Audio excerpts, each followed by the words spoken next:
E outra pergunta que ela faz é possível fecundar um óvulo com um outro óvulo? Tá, vamos lá. Deu para Não. entender bem O essa embrião. pergunta? Deu sim. Vamos lá. Quantos óvulos podem ser fertilizados? Então, pelo Conselho Federal de Medicina, nesse último parecer que eles lançaram, tá? O máximo de embriões, que é o quê? É depois que o óvulo foi fecundado e ele se transformou em embrião. O máximo de embriões que cada casal pode ter congelado são de 8 embriões, tá? Mas aí 8 óvulos injetados quer dizer que vão ter 8 embriões? Nem sempre. Então, essa decisão de quantos óvulos vão ser injetados vai depender da idade da mulher, da qualidade desse sêmen. Então, a depender, a gente pode até injetar mais do que 8 óvulos, tendo uma expectativa de que aquele casal tenha menos do que 8 embriões, tá? Então, pode ser mais do que 8 óvulos. Alguns laboratórios têm seguido injetar no máximo 8 óvulos na fertilização in vitro. Quando a gente fala em injetar, aí vamos explicar aqui que a Elisa, pelo visto, está passando pelo tratamento e já sabe como é que funciona, né? Então, os tratamentos da reprodução assistida são 3, tá? A gente divide em baixa Doutora Raquel, complexidade. permita, vamos ao repórter CBN. Em seguida, a senhora complementa, ok? Saúde do povo.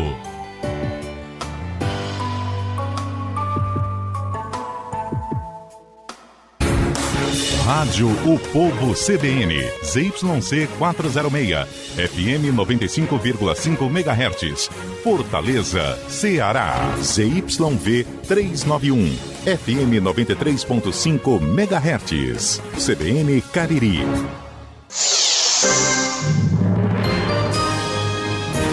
Repórter CBN.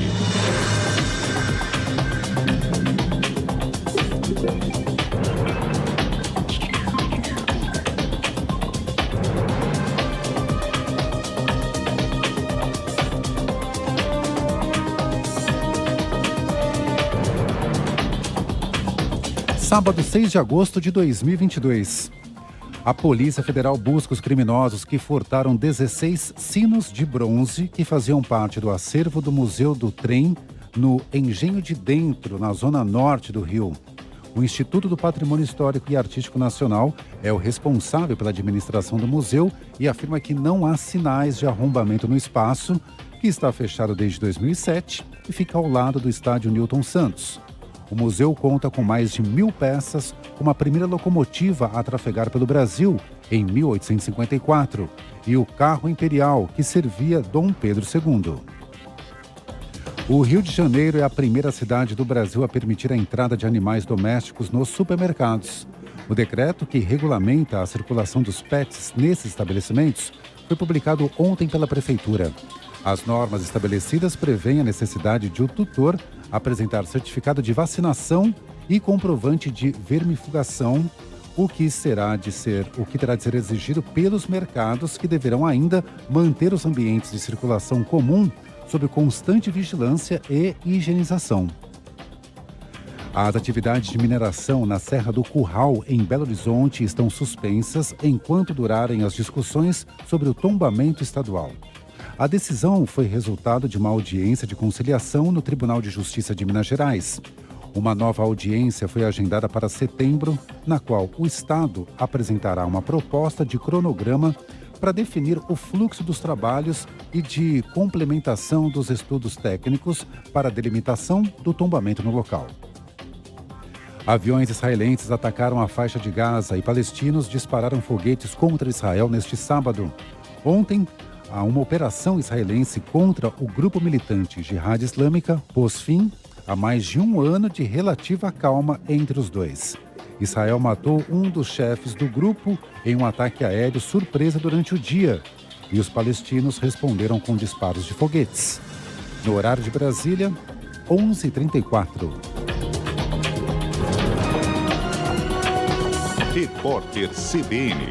As principais notícias do dia a cada meia hora.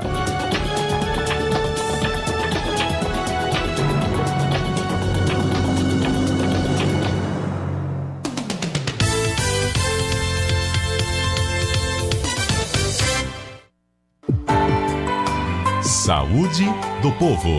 Oferecimento: São Carlos Laboratório.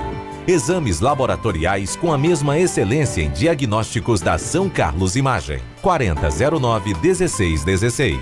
Saúde, cuidado e atenção. Tem nome, endereço e também tradição. São Carlos Imagem cuida de você com amor, dedicação e estrutura a seu favor.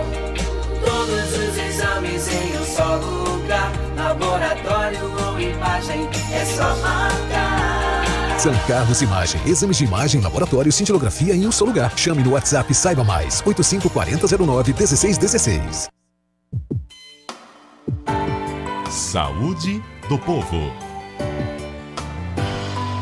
É aqui com a médica Raquel Matos, do programa Saúde do Povo. Por favor, pode concluir, doutora Raquel.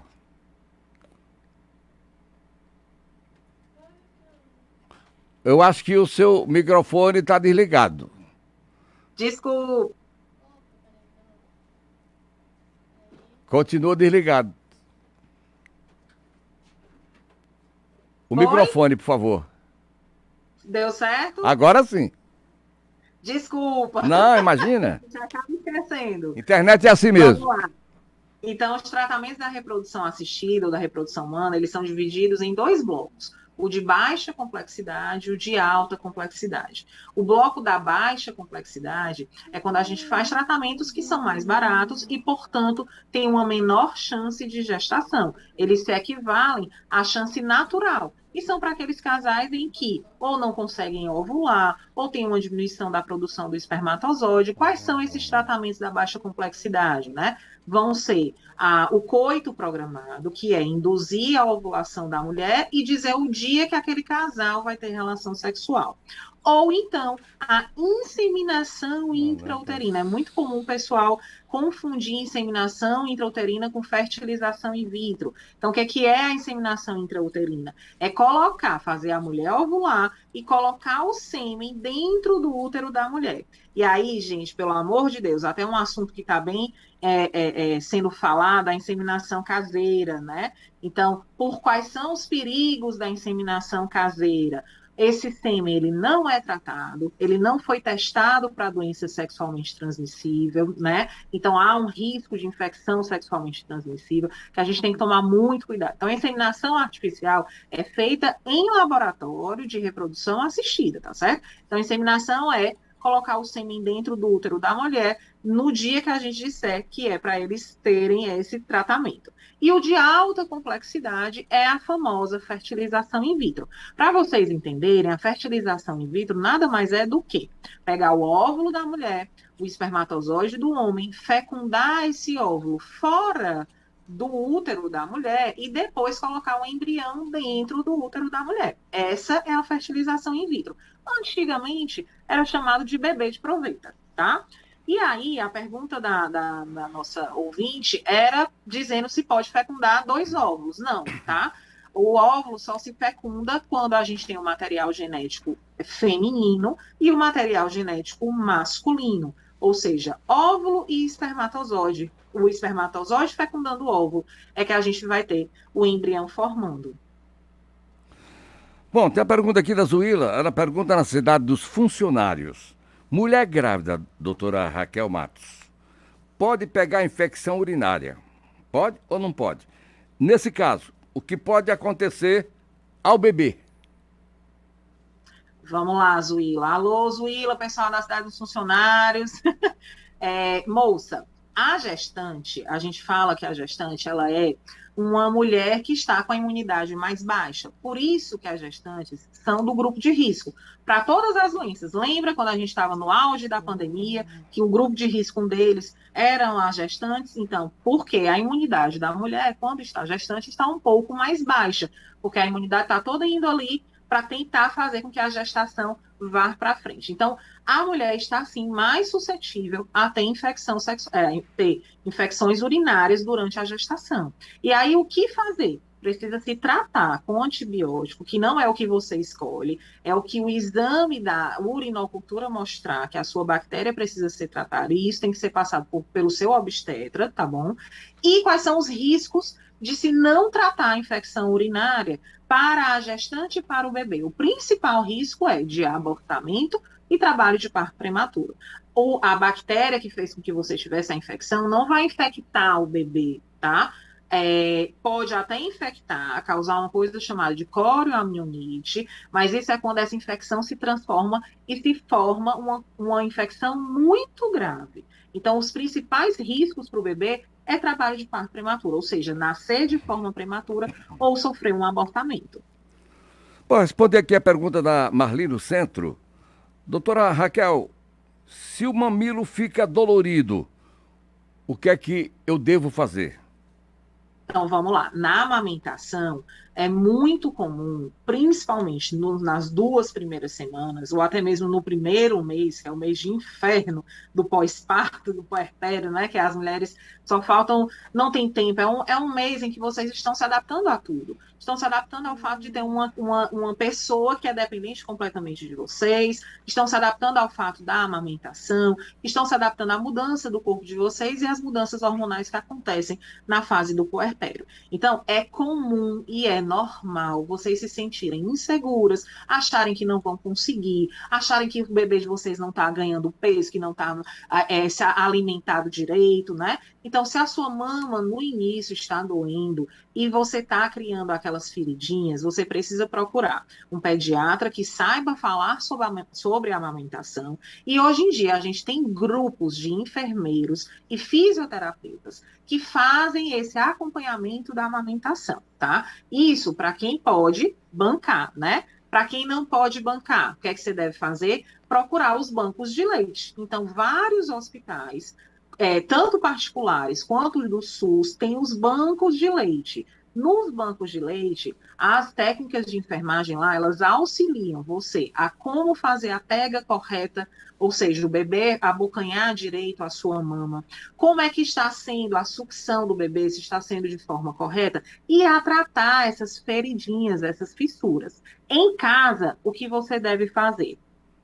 Apenas ofertar a mama, mesmo que aquela mama esteja ferida. Não é para passar pó de café, não é para passar pomada, porque nada vai fazer cicatrizar, exceto a cicatrização com o tratamento correto. Existem algumas pomadas que a gente pode utilizar de forma correta, à base de colágeno, ou até mesmo medicação, se for necessário. Se essa mama estiver infectada, vai precisar de antibiótico, mas para aquela feridinha, ou até mesmo só tá dolorida, o que você precisa é ofertar a sua mama e, no máximo, fazer compressas mornas para fazer que a sua mama fique um pouco mais mole e, dessa forma, o bebê conseguir ter uma melhor sucção e sugar mais leite, tá?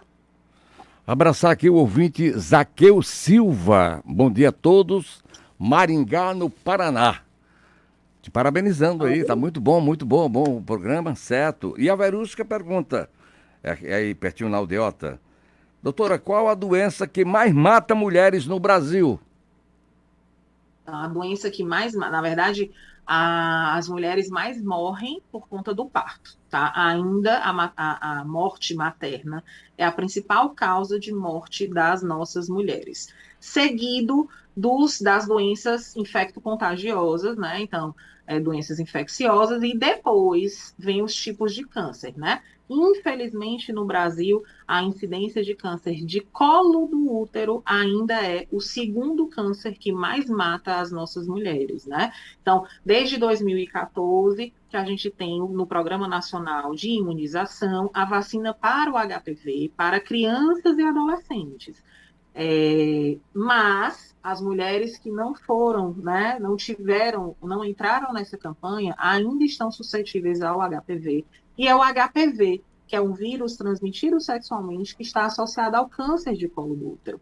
Daí a importância, mulher, de você fazer a sua prevenção, né? O Papa Nicolau, a citologia oncótica todos os anos para aquelas mulheres que é de acompanhamento habitual e para as que não são de acompanhamento habitual, tem que seguir o que o seu ginecologista falar, que pode ser de 6 em 6 meses, de 3 em 3 meses, a depender do que ela tiver. Mas o que mais mata ainda a mulher no Brasil é a maternidade, né? É o parto. Bom, a Isadora pergunta, quanto tempo dura uma reprodução humana? E quando é que Então, a médica, quando é que a doutora Raquel diz? Chega à conclusão de que não dá certo. E a frustração maior? É do casal, é do homem ou da mulher? Quem sofre mais com isso? Eu acho que ela entendeu bem a pergunta. Entendi. Então, vamos lá. Se a gente está falando de fertilização in vitro, tá?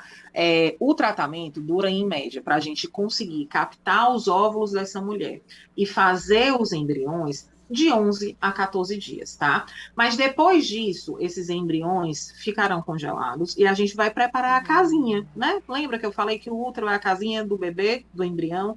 Então, a gente vai preparar essa casinha para receber esse embrião. E a depender do que essa mulher tenha, né, nesse útero, ou seja, ela tem alguma doença que a gente precisa tratar, ela tem pólipo, ela tem mioma que precisa ser retirado, ela tem endometriose, adenomiose. Então, a depender do que essa mulher tem, a gente precisa tratar antes de fazer a transferência embrionária, que é colocar o embrião dentro do útero da mulher. E aí, essa transferência embrionária pode demorar. Pode ser no mês seguinte, mas pode demorar 3, 6 meses, a depender do que essa mulher tenha, tá? Óbvio, existe um tipo de transferência, que é a transferência de embrião a fresco. Então, você faz o tratamento 11 a 14 dias, fez a coleta, 5 dias depois ou 3 dias depois, vocês têm os embriões, começa o preparo do endométrio e logo em seguida você já recebe o seu embrião, tá? Então, pode ser no mesmo mês do ciclo que você faz. Não sei se ficou claro. Ficou claro, Vavá? Sim. Tira uma dúvida aqui do ouvinte. O que é embrião e o que é feto? Vamos lá. Embrião é o estágio inicial do feto. Quando a gente fala na medicina de embrião, é uma maçarocazinha de células microscópica, a gente não consegue ver, que é o que vai grudar no útero da mulher e formar o feto. O feto é quando o bebê já tem partes, ossos, né? Já tem cabecinha, já tem barriga, tá? O embrião é uma maçaroca de células que a gente vê no microscópio e o feto a gente já consegue ver, a depender do tamanho, quando está com partes fetais. Na maioria das vezes, quando é que a gente fala embrião? Até mais ou menos 11 semanas de gestação, tá? Que é entre o 3º mês de gestação, a gente está falando em embrião. Depois disso, a gente começa a falar em feto. É quando ele começa a ter partes fetais. Ou seja, osso, braço, perna, cabeça, nariz, boca, barriga. Ok. Vamos dar aqui um time, mais um break comercial e depois a última etapa do programa, doutora. Tá indo muito bem. Obrigada. Saúde do povo. Oferecimento: São Carlos Laboratório. Exames laboratoriais com a mesma excelência em diagnósticos da São Carlos Imagem. 4009-1616. Saúde, cuidado e atenção. Tem nome, endereço e também tradição. São Carlos Imagem cuida de você com amor, dedicação e estrutura a seu favor. Todos os exames em um só lugar. Laboratório ou imagem, é só marcar. São Carlos Imagem. Exames de imagem, laboratório, cintilografia em um só lugar. Chame no WhatsApp, saiba mais. 854009-1616. É importante lembrar, a pandemia não acabou. E nessa luta pela vida, as vacinas salvam. Elas previnem os casos mais graves da doença, que causa hospitalização ou morte. É por isso que o número de óbitos vem diminuindo muito em relação ao início da pandemia, por causa da vacinação. Confie na ciência. As vacinas são para os idosos, adultos, jovens e crianças. Tomar todas as doses da vacina salva vidas. Governo do Ceará. Cuidar dos nossos idosos é um ato de amor. Proporcione qualidade de vida e bem-estar a quem você ama com toda a segurança e acolhimento de uma equipe multidisciplinar. Estamos em uma região bem localizada, com as facilidades para que o familiar possa fazer suas visitas sem complicações. Flor de Lótus Residencial para Idosos. Um lar de atenção, cuidado e carinho. Rua José Vilar, 3200 Aldeota, 3227-2255. Ou pelas nossas redes sociais, @Flor de Lótus Residencial. Saúde do povo. Hoje com a excelente médica top de linha Raquel Matos aqui do programa Saúde do Povo. Pois é, qual o hormônio responsável pela ovulação, doutora? Vamos lá, para a mulher ovular, ela tem que ter uma produção adequada de um hormônio que é produzido em uma glândula aqui na nossa cabeça, que se chama GNRH. Ele tem que ter uma pulsatilidade para a mulher produzir em outra glândula na cabeça, o FSH e o LH, que vão atuar nos nossos ovários, e esse ovário vai produzir estrogênio. Aí, quando ele chega num pico, o LH, que faz um pico, que é o que a gente chama de pico de LH, é o que dispara a ovulação, e aí a mulher produz a progesterona. Então, se a gente for falar em um único hormônio, é o LH. O LH é o que faz o pico desse hormônio e faz a mulher ovular. Se ela não tem esse pico desse hormônio, ela não consegue ovular. Isso é muito comum em mulheres que têm a síndrome do ovário policístico, por exemplo. Ok. Suzete pergunta aqui, da Vila União. Como curar uma vaginosa bacteriana? O que é isso? Isso é um tipo de infecção de uma vulvovaginite, né, infecção da vagina, causado por um bichinho, uma bactéria chamada Gardnerella vaginalis, que vive na nossa vagina. Ela vive com a gente de forma equilibrada. Se por algum motivo esse equilíbrio é quebrado, aí esse bichinho vai e se prolifera e se transforma nessa doença chamada vaginose bacteriana. A vaginose bacteriana causa, na maioria das mulheres, aquele corrimentozinho com mau cheiro, amarelado, com, às vezes, até um cheiro de odor fétido, de peixe podre, tá? E aí, o que é que tem que fazer? Tem que ir no ginecologista para tratar. O tratamento é com antibiótico, tá certo? Que pode ser tópico ou oral, ou seja, ou comprimido ou creme vaginal para tratar. Não chega a ser uma doença crônica, né? Meu amigo Márcio Luiz, muito obrigado. Também está ligado aqui pelo YouTube. Obrigado ao Costa também. Vamos lá. Ela não é considerada uma infecção sexualmente transmissível, tá certo? Ou seja, não foi o seu parceiro que passou para você. É de um bichinho que vive na nossa vagina. Então, ele vive lá. Mas quando ele está demais, ele aumentou, aí você precisa tratar, porque quer dizer que houve um desequilíbrio. Bom dia. Ok, mais pergunta aqui no programa. A candidíase, eu acho que é isso mesmo. É uma doença infecciosa? A candidíase, como a vaginose bacteriana, é causada por um fungo cândida que vive também na nossa vagina. Ela também não é considerada uma infecção sexualmente transmissível, mas tem estudos recentes mostrando que naquelas mulheres que têm candidíase de recorrência, ou seja, tem muita infecção de candidíase, é importante a gente tratar o parceiro, porque pode ser que o parceiro esteja sendo o fator de desequilíbrio do pH da vagina dessa mulher. E é esse desequilíbrio do pH vaginal que faz com que a mulher tenha esse desenvolvimento de bactéria ou de fungo.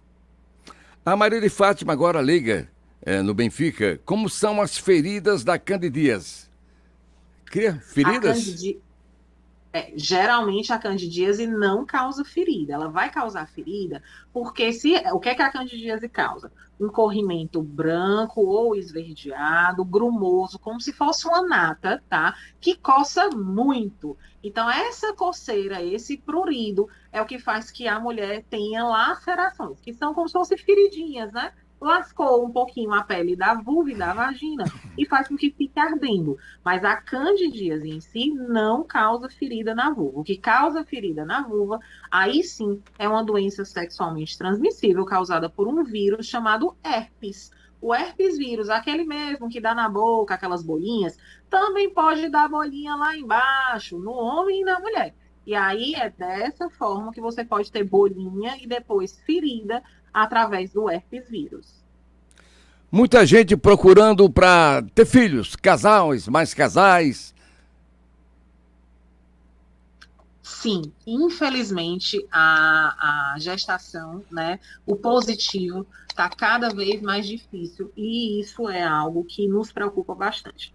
O motivo, na verdade, é multifatorial, né? A mulher tem procurado engravidar mais tarde e isso por si só pode ser e deve ser o principal motivo de preocupação com relação à dificuldade de gestação desse casal. Então, sim, está cada vez mais frequente a dificuldade de engravidar. A gente tem evitado falar o nome infertilidade, porque esse nome traz um peso tão grande para o casal fica tão... E isso foi até uma pergunta que eu acho que eu acabei não respondendo, né? Quem é que realmente desiste? Quando é que eu vou dizer que a gente não tem mais chances, né? O casal quem vai dizer. Tá? Óbvio que a gente mostra as chances para esse casal de gestação, né? A gente mostra com o tratamento qual é a chance desse casal engravidar com óvulo próprio e existe hoje uma coisa chamada de ovo doação. A ovo doação por banco de óvulo é o que as mulheres pedem. Por exemplo, a Viviane Viviane Araújo a outra mulher do Belo, né? A ex-mulher do Belo. A Viviane Araújo, até recentemente, ela engravidou e falou que foi por ovo doação, né? Então, hoje em dia, existe esse mecanismo, através da reprodução assistida, de mulheres mais velhas que não tenham mais óvulos, de conseguir engravidar. Então, na verdade, o impossível, eu sempre falo, não existe. Existe, óbvio, a dificuldade. E a grande dificuldade é o financeiro, porque o tratamento realmente é um tratamento caro, por mais que a gente tenha projetos sociais, né? O projeto Seminari, né? Eu acho que vocês já não tem o SUS, não tem isso, né? Existe no SUS, no Brasil, tá? Só que a fila é muito grande, né, doutora? Isso. O problema é o acesso. A fila de espera dos programas de fertilização in vitro pelo SUS são de 3, 4 anos. Então, tem casais que não têm esse tempo de 3, 4, 5 anos de espera para conseguir engravidar. Então, é um tratamento caro, por mais que a gente tenha projetos, né, para tentar subsidiar e ajudar esses casais a conseguirem engravidar. É o projeto Seminari, tá, que a gente tem, o Grupo Solírio, né, eu falo do Grupo Solírio, que quem é o comandante é a doutora Evangelista Torquato. Então, o Grupo Solírio tem um projeto chamado Seminari, e esse projeto é para subsidiar casais que têm uma renda inferior a R$5.000 líquidos para fazer o tratamento de fertilização in vitro, tá?